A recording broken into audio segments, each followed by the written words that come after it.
This program is rated PG. It contains themes and scenes which may not be suitable for very young audiences. Parental guidance is advised. Be advised that the views and opinions of the hosts and guests do not reflect those of the station.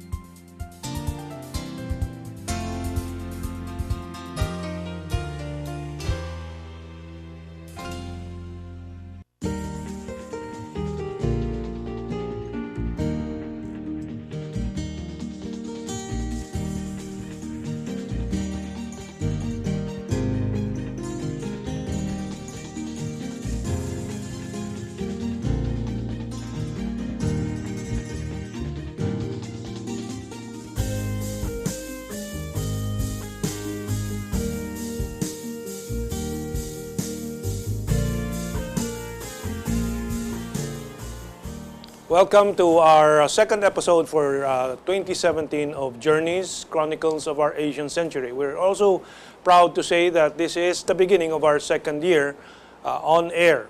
The only show about Asia, about China and Philippine relations, about diplomacy in the entire Philippine broadcast community. So this is yours truly, Herman Tiu Laurel, and very proud that we have been able to sustain this program onto the second year, and now the second episode for 2017. The first episode we were with Ambassador Encomienda, and last year's year-ender we were with Ambassador Jose Romero, whom we will be referring to again today in our news and views portion. Our guest is a former diplomat based in our Washington Embassy, Ado Paglinawan, and now a book author and a political analyst, and very active on the internet in social media. We have had him several times before to help us read the signs of the times. And of course, 2017, we will begin, of course, with the very successful efforts of one star individual in diplomacy who has been a very silent worker but helped produce the success for the Philippines and China in 2016 that now will be the year of, that now makes 2017 the year of fruits and successes for the Philippines and for China. And this silent star is none other than the ambassador of the People's Republic of China to the Philippines, Ambassador or His Eminence Zhao Jianhua. We have been in engagement over the past whole year in press conferences, discussions with Ambassador Zhao. Maybe Ado, you can do the honors of reviewing his curriculum vitae and focus on some of the items that probably helped in his dealings with our uniquely and even mercurial President Duterte to achieve this success. Yeah. Well, His Excellency, if you take a read at the curriculum vitae, it started from the bottom and grew up through the ranks. Basically, the factors that made him a key mover in all the struggles of Philippine-China relationships before President Duterte entered the picture was that he understands, of course, his home country, being a master of economics, and then he is also a master of international studies from the Elliott School of International Studies, and this is George Washington University. So very few people understand this mixture. So he's able to, if I may say, bridge east to west. Yeah. Go ahead. Okay. Another thing is he started this rank as a desk officer. You know, a lot of people graduate and are immediately sent abroad. But a desk officer is first assigned in the home country, and he is able to familiarize with the workings of the bureaucracy. Very important, even in the Department of Foreign Affairs in this country. If you do not understand the bureaucracy of the Department of Foreign Affairs, my goodness, a lot will be lost in transit. Now, if I may just briefly go through the assignments that you said also globally. He has been assigned to Lebanon, of course, the Home Office, Department of Asian Affairs, which he handled as Director General at one time. Assigned to as First Secretary of the Kingdom of Thailand, Counselor to Great Britain and Northern Ireland. Then, of course, uniquely, maybe you can do the honors here, and maybe that's why he understands Duterte much more than other diplomats might be. When I was going through this, I was struck by the fact that for about a year or so, he was vice mayor of a city. I don't know if I'm pronouncing this properly, as Hefei. Hefei in Anhui province in China. So he has he touches base with he has touched base with the grassroots. Yes, and before the Philippines, he was assigned as Ambassador Extraordinary and Plenipotentiary to the Republic of Liberia and then the Philippines, which is a crowning glory for his career.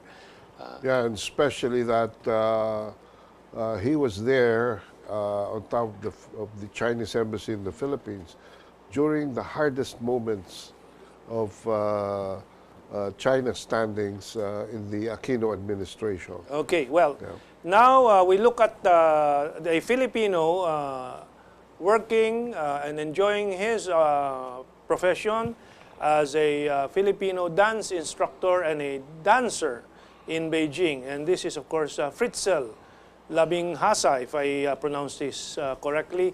Let's watch his story in Beijing, China.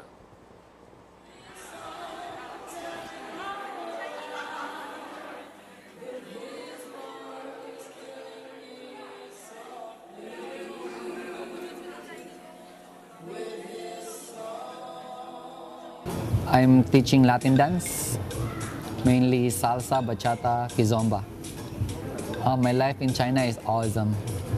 Friends anywhere, and feel much respect for the people around me.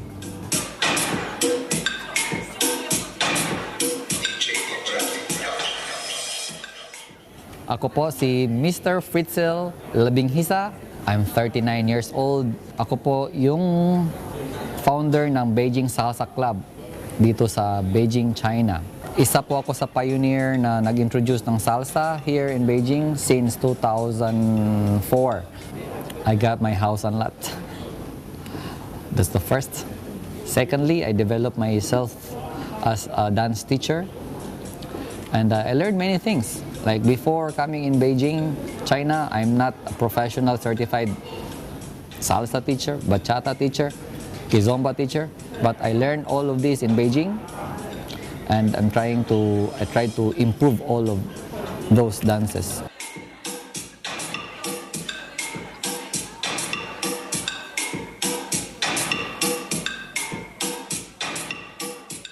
I think he's a good teacher.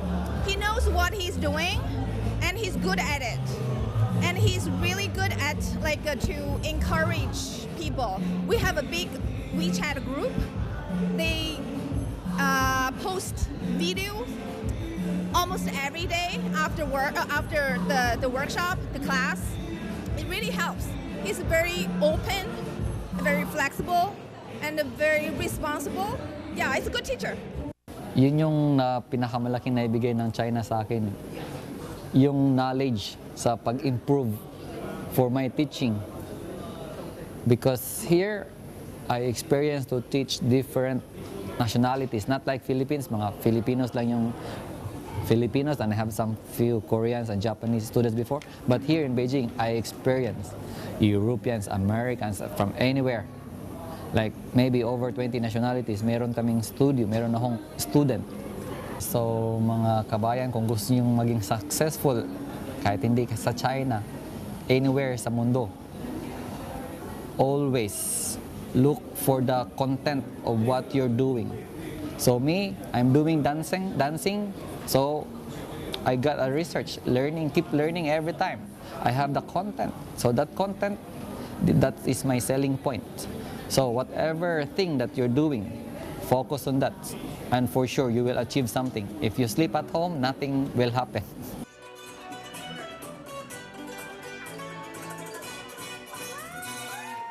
Maraming salamat ulit. Thank you very much to the China Radio International. We borrowed these materials to help China Radio International also spread the word about the fun and productivity of Filipinos working in China. There are hundreds of thousands of them.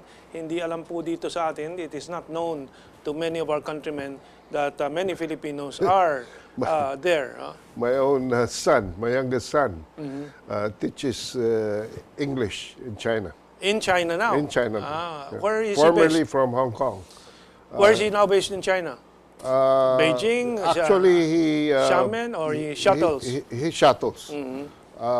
Basically, he spends more time in Hong Kong now. Okay. But, Which is China also. Which is China also. Which is China. Yeah. Okay.